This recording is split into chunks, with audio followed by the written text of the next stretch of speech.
बिस्मिल्लाहिर्रहमानिर्रहीम। अस्सलाम वालेकुम नाज़रीन, फिदा दिल हूँ और आप डेली मैदान देख रहे हैं। इस वक्त खैबर पख्तूनख्वा असम्बली का माहौल आप देख रहे हैं। एक हंगामी इजलास तलब किया गया था इस्लामाबाद में। जो कुछ हुआ, जो कारकुनों के साथ सलूक किया गया या जो एहतजाज रिकॉर्ड करवाया अली अमीन खान गंडापुर का, अभी तक पता नहीं चल रहा कि कहाँ पे हैं। आयशा बानो मेरे साथ मौजूद हैं, साबिक मेंबर खैबर पख्तूनख्वा असम्बली, और आप सेनेट की उम्मीदवार भी हैं। ये क्या हो रहा है? आप बताएं क्या हो रहा है आपके मुल्क में, क्या हो रहा है पहले ये बताएं। आपके मुल्क में एक ऐसा एमपी है, एक ऐसा प्राइम मिनिस्टर जिसकी कभी जिंदगी में कोई रेड सिग्नल नहीं तोड़ा था, और वो उसके ऊपर 200-250 पहले केसेस डले। अभी भी वो जेल में है, और मैंने सुना है, मुझे भी कंफर्मेशन नहीं है, लेकिन मैंने सुना है कि ऑलरेडी उनके ऊपर केसेस, वो जेल में बैठे और उनके ऊपर दफे लग गए हैं।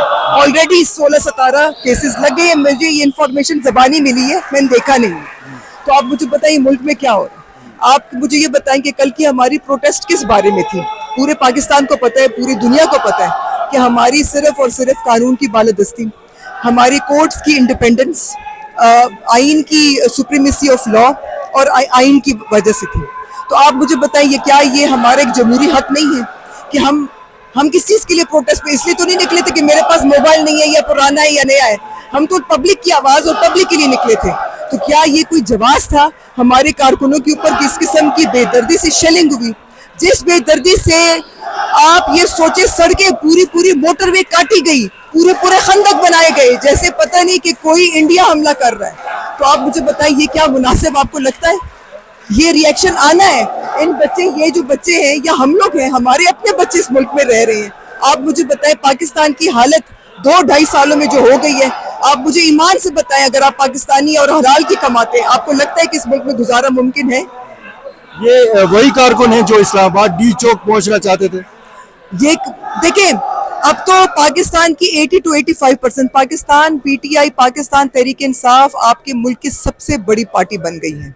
तो ये तो हो ही नहीं सकता कि आपकी आबादी करोड़ों में है, और करोड़ों में से जो है ना, करोड़ों के करोड़ों जो लोग हैं, उसके 85% पॉपुलेशन को आप इस्लामाबाद डी चौक पहुंचाएं।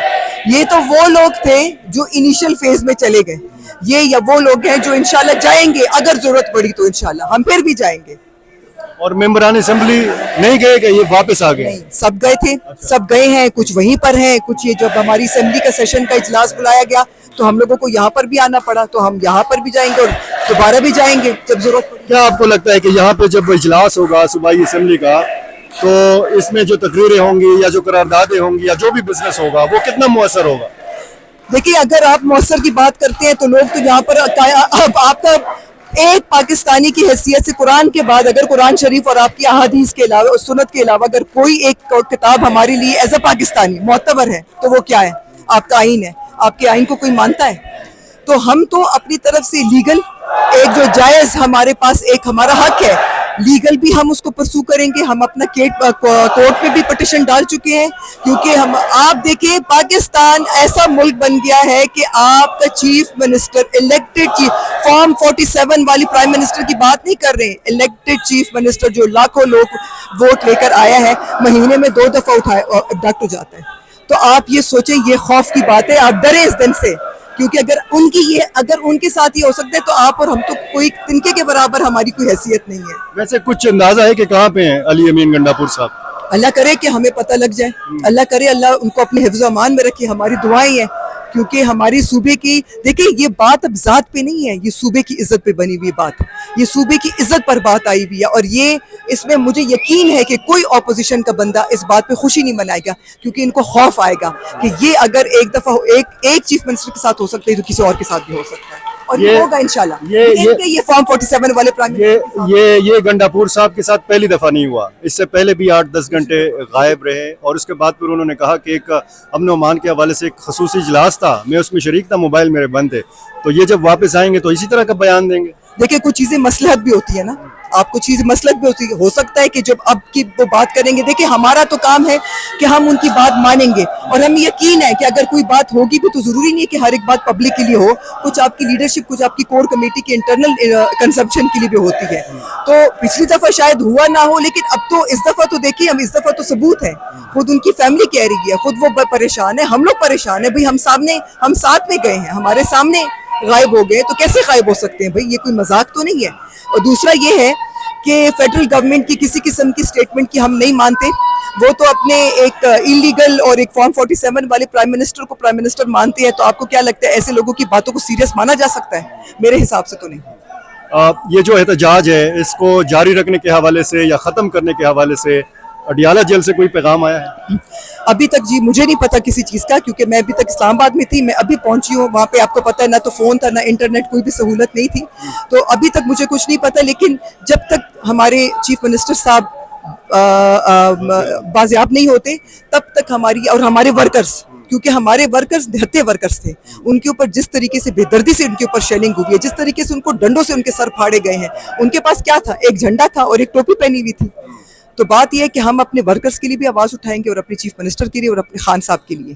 ان کے لیے ہم کھڑے رہیں گے اور ہم لیگل طریقہ بھی وہ کر رہے ہیں. کورٹ میں بھی جا رہے ہیں. کورٹ میں بھی ہم لوگوں نے پٹیشن وہ کی ہوئی ہے اور ہم لوگ حکومت کے ساتھ بھی انشاءاللہ وہ کریں گے. لیکن یہ کہ حکومت پہ ہمیں اعتبار نہیں ہے اور ہم ایجیٹیشن کو کنٹینیو رکھیں گے. کہا گیا کہ جی 120 افغان مہاجرین بھی گرفتار کیے گئے ہیں، 11 پولیس اہلکار گرفتار کیے. میں افغانی لگتی ہوں تو وہ الگ بات ہے. مجھے بھی بنا دے، کیا پتہ لگتا ہے. یہ تو ان کے بس میں تو سب کچھ ہے.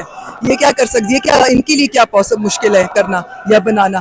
سرکاری جو اہلکار ہیں ریسکیو 1122 کے جو ان کی جو گاڑیاں ہیں یا اہلکار ہیں وہ حسن عبدال تھانے میں بند کر دیے گئے، یعنی سرکاری مشینری کا بھی استعمال کیا گیا. یہ الزام لگ رہا ہے. نہیں میری بات سنیں آپ کا چیف منسٹر اگر ایک صوبے سے دوسرے صوبے ٹریول کرتا ہے اور اس کو اپنی جان کی پڑی اور اس کے اوپر لائیو اوپر سے شیلنگ ہو رہی ہے تو آپ کیا ایکسپیکٹ کرتے ہیں؟ آپ مجھے بتائیں. آپ خود ایک چیف منسٹر ہوتے ہیں، آپ ایک منسٹر ہوتے ہیں. کیا کسی دوسرے صوبے کی دوسرے صوبے کو یہ بات الاؤ کرتی ہے کہ وہ ایک سٹنگ چیف منسٹر کے اوپر شیلنگ کرے؟ کیا یہ بات ایک آپ کو فیڈرل حکومت کو یا پروونشل حکومت یا جو بھی آپ اس کو کہیں نقلی حکومت کو، کیا یہ جواز بنتا ہے؟ کیا چیز تھی بھئی؟ کس چیز کے لیے ہم جا رہے تھے؟ ہمارا پروٹیسٹ کس چیز کے بارے میں تھا؟ کوئی ذات سے ریلیٹڈ تو کوئی بھی چیز نہیں تھی. اپنے عوام کے لیے ہم کھڑے ہو رہے تھے. ہم اپنے عوام کی حقوق کی بات کر رہے تھے. تو کیا ایک چیف منسٹر اگر دوسرے صوبے جاتا ہے آپ ان کے اوپر شیلنگ کریں گے تو وہ کیا آپ کے بیٹھ کے تالیاں بجائیں گے؟ کیا کریں گے؟ تو ہم کیا ریٹیلیٹ نہیں کریں گے؟ آپ بلی کو کمرے میں بند کریں نا، دروازہ کھولیں گے سب سے پہلے آپ کے اوپر حملہ کریں گے. تو دیکھیں یہ آپ دیکھیں لوگوں کی ضد بن گئی ہے. لوگ یہ جو آپ کہہ رہے ہیں نا کہ یہ ورکرز، یہ وہ والے ورکرز نہیں ہیں. آپ کے ورکرز پوری 85% پاپولیشن آپ کی پی ٹی آئی کے ساتھ کھڑی ہے. اب ان کی بھی ضد پی ٹی آئی بن گئی اور خان صاحب ان کی ضد بنی ہے. اب دیکھتے ہیں کہ ضد میں کون جیتا ہے. بہت شکریہ جی. ناظرین یہ تھیں عائشہ بانو ہم سے بات کر رہی تھیں اور 2 بجے کا وقت مقرر کیا گیا ہے. تقریباً 5 بجنے والے ہیں لیکن اجلاس جو ہے ابھی تک شروع نہیں ہوا. اور اوپر گیلریز میں آپ دیکھ رہے ہیں کہ کارکنوں کی بہت بڑی تعداد موجود ہے. جب یہ حکومت برسر اقتدار آئی تھی اور اسمبلی کا پہلا اجلاس تھا تو تقریباً اسی قسم کا ماحول ہے.